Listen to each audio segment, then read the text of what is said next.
What is up mga ka-food trip, and for today's video, feature natin ang Cafe Guild. This cafe is located at Scout Castor, Diliman, Quezon City.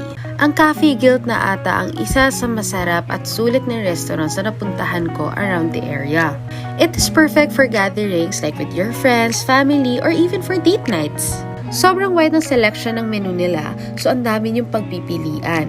From guilt-free all-day breakfast to drinks. Grabe guys, sobrang ewan ko na lang kung wala kayong mapipili dito. From coffees to cocktails, this is the place to be.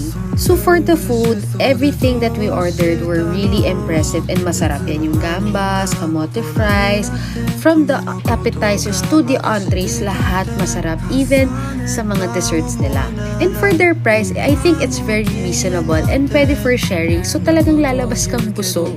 So whether you're on a diet or gusto mo lang talagang mag-eat out, I think Cafe Guild is the place to be. So if I were you, go check them out.